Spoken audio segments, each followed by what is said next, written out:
नमस्कार। आइए सुनते हैं सुभद्रा कुमारी चौहान की लिखी कहानी कैलासी नानी। पता नहीं मेरी कैलासी नानी अब इस संसार में है भी कि नहीं, परंतु उनकी स्मृति इतनी ताजा है कि आज भी कैलासी नानी वही अपनी मैली सी घुटनों के ऊपर तक की धोती और फटी हुई मिजई पहने, बगल में रोटी और नमक की पोटली संभाले और हाथों में गायों को हाँकने का डंडा लिए न जाने कितनी बार आंखों के सामने घूमती हुई दिख जाती है। वह गंवार अनपढ़ स्त्री जिसे अक्षर का भी ज्ञान न था, सहज ही भुला देने की वस्तु न थी। मेरी नानी न होकर भी वह मेरी नानी थी। मेरे मामा के गांव में मामा के घर से 4-5 घर हटाकर उनका छोटा सा झोपड़ा था, लिपा पुता साफ। उस झोपड़े में न तो कोई ऐसा दरवाज़ा था जो कभी बंद हो सके और न कोई दूसरा ही सामान। बर्तनों के नाम से कुछ मिट्टी के ठीकरे थे और बिस्तर की जगह थोड़ा पुआल पड़ा था। यही मेरी कैलासी नानी की गृहस्थी थी। पड़ोसी ही उनके परिवार वाले थे और गांव के बच्चे उनके परमेश्वर। हाँ, तो मेरी कैलासी नानी उस गांव के रहने वालों के जानवर चराने हार ले जाया करती थी। उस गांव में करीब 40 घर थे और घर के पीछे एक सेर अनाज चराई में मिल जाया करता था। यही कैलासी नानी की जीविका थी। इसी में कैलासी नानी का दान पुण्य हो जाया करता था और इसी नाज को बदलकर उन्हें रोज के व्यवहार के लिए नमक, तेल, मिर्च, मसाला भी लेना पड़ता था। पैसे तो गांव वालों को वैसे ही बड़ी कठिनाई से देखने को मिलते हैं। कैलासी नानी की तरह गरीबनी को पैसे का दर्शन दुर्लभ होना ही चाहिए। इस प्रकार का जीवन बिताकर भी कैलासी नानी दुखी न थी। वे सदा प्रसन्न और हंसती रहती, दूसरों की सेवा के लिए तत्पर रहती। आधी रात को भी बुला लो तो वह तुम्हारा हर तरह का काम कर देंगी, फिर भी तुमसे किसी प्रकार की आशा भी न रखेंगी। शुरू जाड़े के दिन थे। एक दिन मामा के घर से एक आदमी संदेश लेकर आया कि मामा ने माँ और सब बच्चों को बुलवाया है और फिर हम सब भाई बहनों ने जब तक माँ ने मामा के घर चलने की तैयारी न की उन्हें तंग कर डाला। सबसे बड़ा भाई मैट्रिक में था, उसकी पढ़ाई का हर्ज होगा, इसलिए उसे छोड़कर बाकी हम 4 भाई बहनों को ले आखिर एक दिन माँ मामा के घर आ गई। माँ के साथ आने वाले सब भाई बहनों में मैं सबसे बड़ी थी। मेरी उम्र 10-11 के बीच में थी। हम सब भाई बहनों को मामा के घर तो कुछ अच्छा न लगता, पर मामा के घर से 100 फुट हटकर जो नदी बहती थी उसमें नहाने और कैलासी नानी के साथ ढोर चराने के लिए जाने में बड़ा आनंद आता था। जहाँ कैलासी नानी ढोरू को ले जाती थी वहाँ दूर तक जहाँ भी दृष्टि पहुँच पाती थी सब हरा ही हरा दिख पड़ता था। दूर दूर तक 2-3 आम, ढाक और पीपल के पेड़ थे जिनकी घनी छाया में हम लोग दोपहरी बिताते थे। गांव के छोटे बच्चों का एक झुंड कैलासी नानी के नेतृत्व में ढोर चराने निकलता और फिर वहाँ केवल ढोर ही न चराए जाते थे, वहाँ कहानियाँ कही जाती थी, पहेलियाँ होती और कभी कभी रामलीला भी होती। और रामलीला तभी संभव होती जब राम बनने के लिए मैं, सीता बनने के लिए मेरी छोटी बहन साथ रहती। मतलब यह है कि गांव में रहकर जितनी बातें संभव थी वहाँ हम लोग सभी करते। हम सभी भाई बहनों को इस ग्रामीण जीवन में बड़ा सुख मिलता। एक भाई बहुत छोटा था, वह तो माँ के ही साथ रहता, किंतु हम 3 और मुझसे छोटा भाई जो 8 साल का था और उससे छोटी बहन जो 6 साल की थी प्राय रोज कैलासी नानी के साथ जंगल में भाग जाते। मुझे याद है कि हम लोग घर के अच्छे से अच्छे भोजन को यह कहकर छोड़ देते थे कि अच्छा नहीं बना, और सच ही वो अच्छा न लगता था। किंतु कैलासी नानी की जंगल में सूखी रोटियां, नमक या कभी कभी चटनी के साथ खाने में जितना स्वाद आता था उतना स्वाद कभी किसी भोजन में नहीं आया।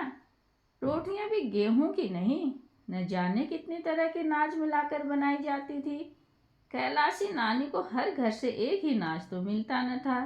कहीं गेहूं, कहीं जौ, ज्वार, मक्का, उड़द, मूंग, अरहर सब मिलाकर इकट्ठा कर देती और रोज आवश्यकता अनुसार किसी की चक्की से पीस लाती और दूसरे दिन के लिए रोटियां सेक रखती।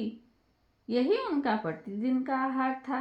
यही रोटियां वे सबको खिलाती थी और हम लोग बड़े स्वाद से खाते थे। कभी कभी गांव के दूसरे बच्चे नदी में धोती फैलाकर मछली पकड़कर भूनते। उस दिन कैलाशी नानी रोटी भी न खाती, सत्तू खाकर ही रह जाती। इसी प्रकार एक दिन हम कैलाशी नानी के साथ हार पर गए थे।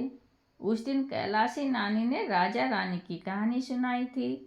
राजा की एक राजकुमारी थी, बड़ी सुंदर, बड़ी नेक। किंतु एक दिन जब वह नदी पर नहा रही थी तो परियों के देश के राजा का राजकुमार आया और राजकुमारी को घोड़े पर बैठा कर ले भागा। कहानी सुनने के बाद कलेवा से पहले हम लोग बड़ी देर तक नहाते थे और तैरते थे।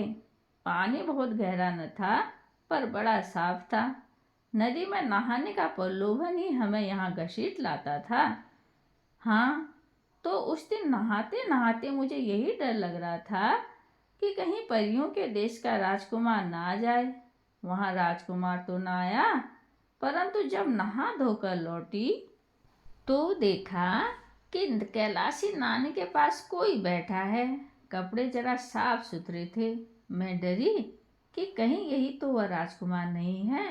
फिर घबराकर दूर तक नजर दौड़ाकर देखा, कहीं भी कोई घोड़ा न दिखा। मैं बेफिक्र हो गई कि यह राजकुमार नहीं है। वह होता तो घोड़ा जरूर होता। बाद में कैलाशी नानी से मालूम हुआ कि वह गांव का जमींदार है और कैलाशी नानी को हर महीने ढोर चराई में 5 सेर अनाज देता है। वह वहीं हम लोगों के पास ही पीपल के पेड़ की जड़ पर बैठ गया और हम सब भाई बहनों के बारे में कैलाशी नानी से बातचीत करने लगा। जब उसे यह मालूम हुआ कि अभी तक मेरी शादी नहीं हुई तो उसे बड़ा आश्चर्य हुआ, क्योंकि गांव में तो उस समय लड़की के पैदा होते ही ब्याह की बात हो जाती और 3-4 साल के होते होते तो ब्याह भी हो जाता। उसने स्वर भी जरा धीमा करके कैलाशी नानी से पूछा, क्या कुल में दाग है जो इतनी बड़ी लड़की अभी तक कुंवारी है? कैलाशी नानी ने कहा, नहीं भैया, कुल में दाग वा कुछ नहीं है। बड़े आदमी हैं। लड़की लड़के सभी मदरसे में पढ़ते हैं। वहीं बिटिया रामायण बाँच लेती है, अंग्रेजी पढ़ती है। जब पढ़ लेगी तब कोई आदमी देखकर शादी ब्याह करेंगे। वह जमींदार जितनी देर तक बैठा रहा घूर घूर कर मेरी ओर देखता रहा। मेरी समझ में नहीं आ रहा था कि आखिर यह आदमी मेरी ओर इस प्रकार क्यों देख रहा है। वह जब तक रहा मुझे वहाँ अच्छा न लगा। दूसरे दिन जब कैलाशी नानी ढोर ढीलने आई, छोटी बहन और भाई तब तक सोकर नहीं उठे थे। अतएव उस दिन मैं अकेली ही कैलाशी नानी के साथ भाग गई। कलेवा करने से पहले फिर हम सब नहाने गए। जब नहा रहे थे वह जमींदार फिर आया। उसी प्रकार घूर घूर कर देखता हुआ कैलाशी नानी के पास चला गया। कैलाशी नानी पेड़ के नीचे झाड़ू बुहार कर हम लोगों के भोजन की तैयारी कर रही थी। जमींदार बड़ी देर तक न जाने क्या कैलाशी नानी को समझाता रहा और हम लोग बड़ी देर तक नहाते रहे। मैंने देखा हाथ जोड़कर कैलाशी नानी ने किसी बात को अस्वीकार किया और जमींदार ने कुछ न सुनकर कैलाशी नानी के पल्ले में कुछ जबरदस्ती बांध दिया और तेजी से दूसरी तरफ चला गया। हम लोग भी रोटी खाने आए, पर आज कैलाशी नानी रोज की तरह खुश न थी। उनके चेहरे पर एक तरह की उदासी थी जो छिपाई न छिपती थी।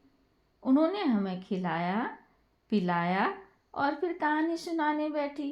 किंतु कहानी सुनाने में उनका मन न लगा।